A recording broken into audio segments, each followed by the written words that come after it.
जब सारे आसमान के दायरे फट जाएंगे और जब सितारे गिरकर बिखर जाएंगे और जब समंदर और दरिया उभर कर बह निकलेंगे और जब कब्रें उलट पुलट दी जाएंगी, तो उस वक़्त हर इंसान जान लेगा कि उसने क्या अमल अपने आगे भेजा था और क्या चीज़ें पीछे छोड़कर गया था।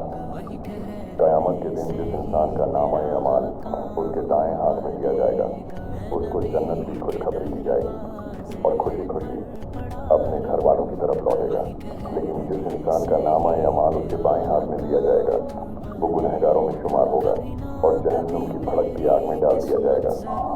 नाज़रीन गिरामी, जन्नत या दोज़ख में जाने से पहले हर इंसान को एक पुल से गुजरना होगा, जिसे पुल सिरात कहा जाता है। आज की इस वीडियो में हम आपको पुल सिरात के बारे में तफसील से बताएंगे कि पुल सिरात क्या है, ये कहाँ वाक़ है, इसकी लंबाई और चौड़ाई कितनी है, क्या इस पुल पर से गुजरना किन लोगों के लिए आसान और किन लोगों के लिए मुश्किल होगा, क्या हर इंसान को इस पुल से गुजरना पड़ेगा, क्या गैर मुस्लिम और काफिर भी इस पुल से गुजरेंगे, क्या मुसलमान इस पुल पर से बिना किसी मुश्किल के गुजर जाएंगे, अल्लाह ताला ने यह पुल क्यों बनाया है और इस खतरनाक और नाजुक पुल की अहमियत क्या है। तो आपसे गुजारिश है कि वीडियो को आखिर तक ज़रूर देखें और अगर आप हमारे चैनल पर नए हैं तो चैनल को सब्सक्राइब करें। नाज़रीन गिरामी, इंसान के मरने के बाद उसकी रूह आलम बरज़ख में मुंतकिल की जाती है।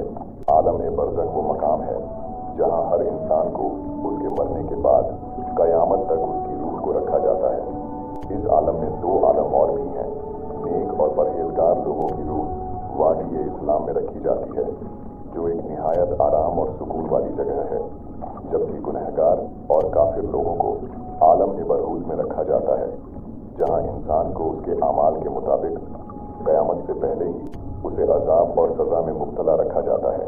आज अल्हम्दुलिल्लाह हम सब मुसलमान हैं और हम सब अल्लाह और उसके रसूल हज़रत मोहम्मद सल्लल्लाहु अलैहि वसल्लम और कुरान पाक, जो अल्लाह की आखिरी किताब है, इन सब को मानने वाले हैं।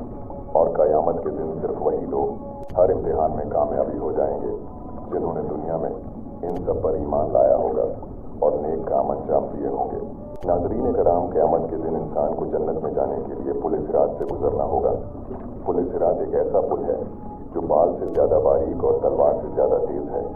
रसूल अल्लाह सल्लल्लाहु अलैहि वसल्लम ने इरशाद फरमाया है कि पुल सिरात जहन्नुम के ऊपर कायम किया जाएगा, जो निहायत बारीक और तेज़ होगा। हर इंसान को इसके ऊपर से गुजरना होगा। मोमिनीन इस पर बिजली की तरह तेज़ी से गुजरेंगे। कुछ लोग घोड़े की रफ्तार से गुजरेंगे और कुछ लोग रेंगते हुए यानी ज़मीन पर झुककर गुजरेंगे, जबकि मुनाफिक और गुनहगार लोग इस पुल से फिसल कर जहन्नुम में गिर जाएंगे। एक और हदीस में रसूल अल्लाह सल्लल्लाहु अलैहि वसल्लम ने फरमाया कि पुल सिरात 3000 साल का सफ़र होगा। 1000 साल ऊपर चढ़ाई का होगा, 1000 साल का सफ़र सीधा चलेगा और 1000 साल नीचे उतरने का होगा। इस रास्ते में खतरनाक और खौफनाक जानवर भी होंगे। हर इंसान अपने आमाल के मुताबिक ही इस पुल से गुजरेगा। पुल सिरात से जब गुजर होगा, उस वक़्त सिर्फ 3 जगहें होंगी, एक जहन्नुम, दूसरी जन्नत और तीसरी जगह पुल सिरात खुद होगा। रसूल अल्लाह सल्लल्लाहु अलैहि वसल्लम ने फरमाया कि सबसे पहले मैं और मेरे उम्मती पुल सिरात को पार करेंगे। नाज़रीन, क़यामत के दिन जब मौजूदा आसमान और ज़मीन को बदल दिया जाएगा, तब सब लोगों को पुल सिरात पर से गुजरना होगा। उस वक़्त सिर्फ 2 ही मकामात होंगे, एक जन्नत और दूसरी जहन्नुम। और याद रखिए, जन्नत तक पहुँचने के लिए हर इंसान को लाज़मी तौर पर जहन्नुम के ऊपर से गुजरना पड़ेगा, क्योंकि पुल सिरात को जहन्नुम के ऊपर नस्ब किया जाएगा।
آپ کو یہ کہانی کیسی لگی شیئر کریں، لائک کریں اور سبسکرائب کریں۔